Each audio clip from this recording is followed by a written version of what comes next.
우리 사람들이 살아가면서 환경을 의지하게 됩니다. 그 환경이 우리에게 든든함을 줄 때에는 마음에 확신이 있고 그리고 담대함도 있고 자신감이 있지만 우리 환경이 빈약하고 부족하고 또 어려움이 생길 때에는 우리 마음이 낙심하게 됩니다. 근데 우리를 낙심하게 하는 우리 주변의 환경이 어떤 것들이 있을까요? 뭐 여러 가지가 있을 겁니다. 첫 번째는 돈 문제가 있을 거고요. 그리고 사회적 신분 이런 것도 있을 거고요. 그리고 또 인간관계 또 사람들과의 그런 그 관계 속에서 우리가 힘을 얻는데 이런 여러 가지 일들 이런 것들로 인해서 우리가 힘을 얻기도 하고 또 낙심이 되기도 합니다.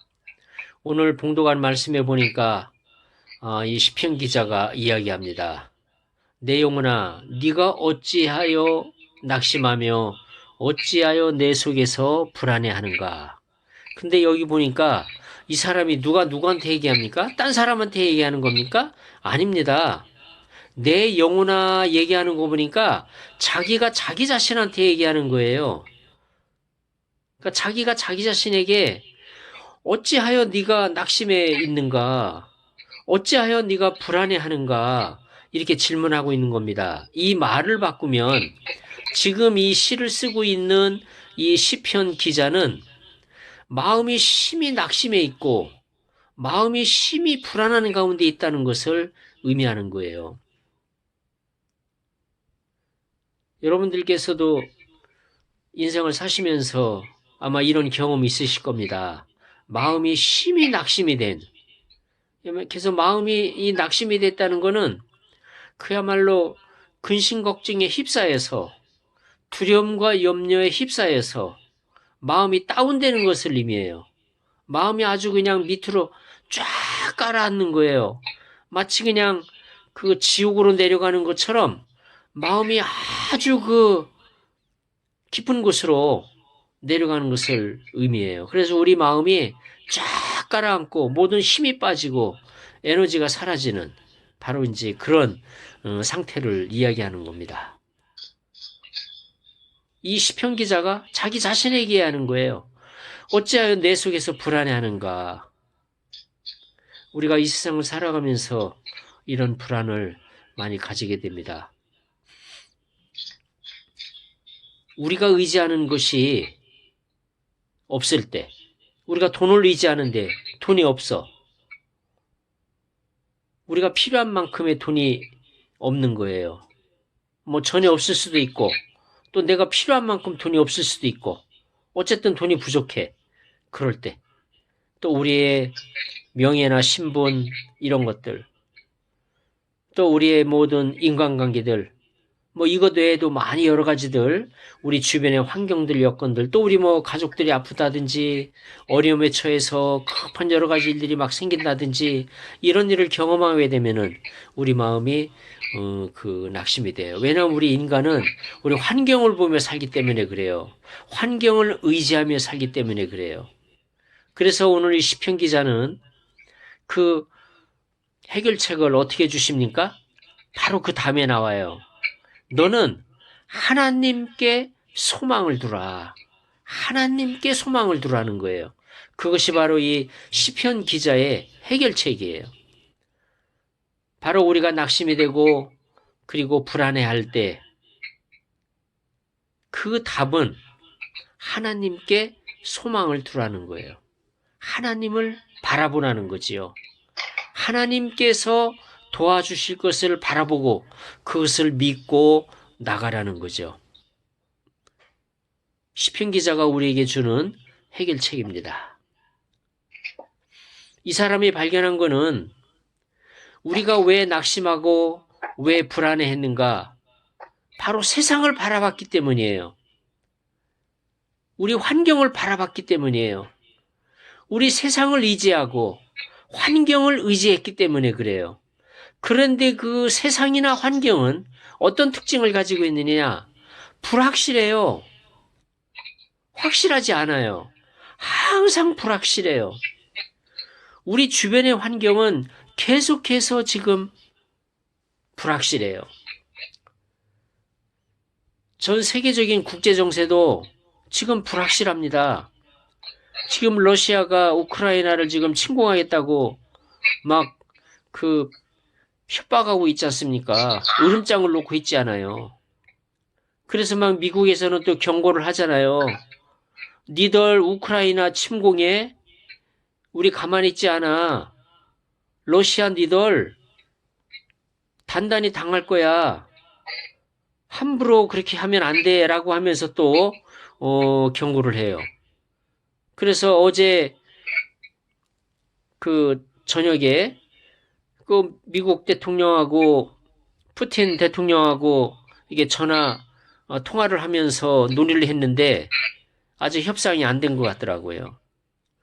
그러니까 이 국제사회도 불확실해. 이 환경의 특징은, 우리 주변 여건의 특징은 불확실해. 이게 확실하지 않아요. 불투명해. 또 지금은 확실해 보일지 모르지만 내일은 어떻게 될지 몰라. 이것이 바로 우리 주변 환경, 우리 주변 여건이다 이거예요. 그러니까 이 세상, 우리가 믿는 이 우리 주변 환경, 이 세상은 특징이 뭐냐? 불확실하다는 거. 그리고 지금은 확실할지 모르지만 내일은 어떻게 될지 모른다는 거예요. 그것이 특징이에요. 그래서 이 시편 기자가 발견한 해법이 뭐예요? 낙심에서 벗어날 수 있는 방법, 불안에서 벗어날 수 있는 방법이 뭐냐? 바로 하나님을 바라봐라. 그런데 하나님은 특징이 뭐냐? 불확실하지 않아. 첫째, 불확실하신 분이 아니에요. 변함이 없으셔요. 확실하신 분이에요. 예측이 가능하신 분이고 변함이 없으시고 확실하다.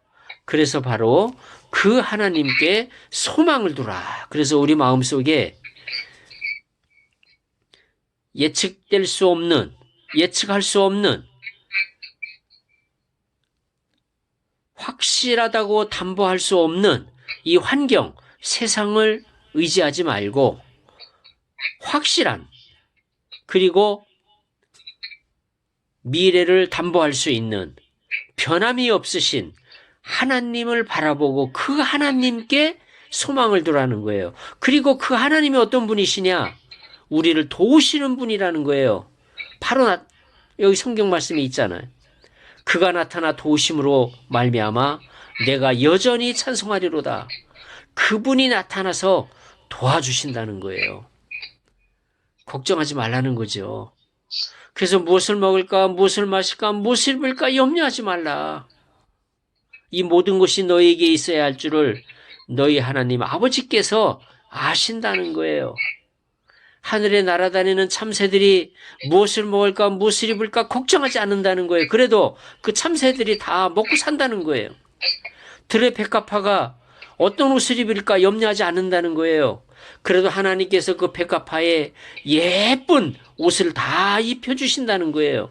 그래서 그 모든 꽃들이 예쁘지 않습니까? 그 꽃이 무엇을 입을까 걱정하지 않는다는 거예요. 하늘에 날아다니는 그 새들이 무엇을 먹을까 염려하지 않는다는 거예요. 그래도 굶어 죽지 않고 다 살아있다는 거예요. 우리 하나님께서 참새들도 먹여주시고 참새들도 살아가실 수 있도록 다 지켜주시거늘 어찌 하나님의 자녀된 우리를 내버려 두시겠냐는 거예요.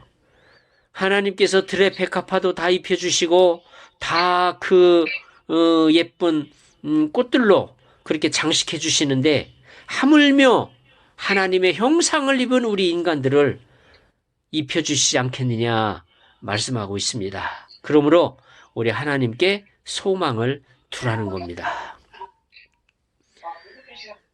미래를 알 수 없는, 내일이 어떻게 될지 알 수 없는 이런 환경, 이 세상을 의지하지 말라는 거예요. 이 세상에 있는 모든 것이 육신의 정욕, 안목의 정욕, 이생의 자랑이에요. 바로 이런 것들은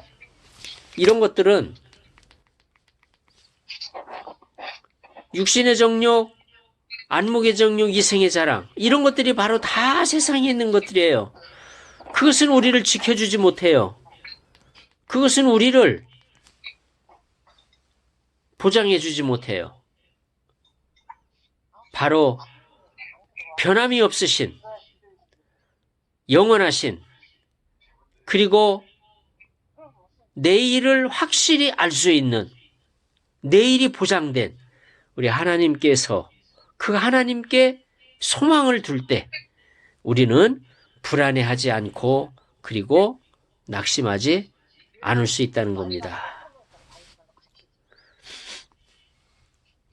요한복음 16장 말씀에 보게 되면 요한복음 16장 혹시 성경을 찾을 수 있으면 한번 찾아보시기 바랍니다. 요한복음 16장 말씀에 보게 되면은 그 32절에 이런 말씀이 나와요. 보라, 너희가 다 각각 제 곳으로 흩어지고 나를 혼자 둘 때가 오나니 벌써 왔도다. 그러나 내가 혼자 있는 것이 아니라 아버지께서 나와 함께 계시느니라. 이 요한복음 16장이면은 어떤 상황이냐면은 이제 예수님이 죽으시기 직전이에요. 죽으시기 직전이에요. 그러니까 예수님이 겟세마네 동산에 가서 이제 기도하실 때 제자들과 함께 기도하시고 그리고 이제 산에서 내려오실 때 붙잡히시거든요. 그리고 어떻게 됐습니까? 제자들이 다 도망갔어요. 왜? 자기들도 잡히면 죽을까봐 겁이 나가지고 다 도망갔어요. 바로 이런 상황이에요. 이런 상황을 맞이하는 예수 그리스도, 이 마음이 어떠했을까요? 아마 인간적으로 보면 낙심하고 불안해해야 되는 게 맞겠죠. 같이 있던 제자들 다 도망가고 혼자 남아요. 그리고 이제 혼자 붙들려 가지고 이제 그 재판받으러 로마 병정들에게 끌려서 가고 있어요. 이제 얼마 있으면 죽게 돼요. 자, 이런 상황. 어떤 상황이에요? 낙심이 되고 정말 불안할 수밖에 없는 그런 상황이죠. 그런데 아이러니컬한 거는 33절에 보니까 이것을 너희에게 이르는 것은 너희로 내 안에서 평안을 누리게 하려 함이라. 평안을 주시겠다는 거예요. 누가? 바로 예수 그리스도가. 인간적으로 생각하면 가장 불안해하고 가장 낙심해야 될 예수 그리스도께서 오히려 제자들에게 평안을 주시겠다는 거예요. 왜 그렇습니까? 이 예수 그리스도는 하나님이 함께 계심을 믿고 알고 확신하기 때문에 그 하나님을 바라보고 있기 때문에 그 하나님께 소망을 두고 있기 때문에 낙심이 없어요. 불안이 없어요. 그리고 그 안에 평강이 있어요. 그리고 평안이 있어요. 그래서 이 예수 그리스도가 그 평안을 제자들에게 주시겠다는 거예요. 너희로 내 안에서 평안을 누리게 하려 함이라 말씀하십니다. 세상에서는 너희가 환난을 당하나 담대하라, 내가 세상을 이기었노라 라고 말씀하시면서 예수 그리스도께서는 이 제자들을 격려하시고 제자들을 위로하시고 제자들에게 힘을 북돋아 주십니다.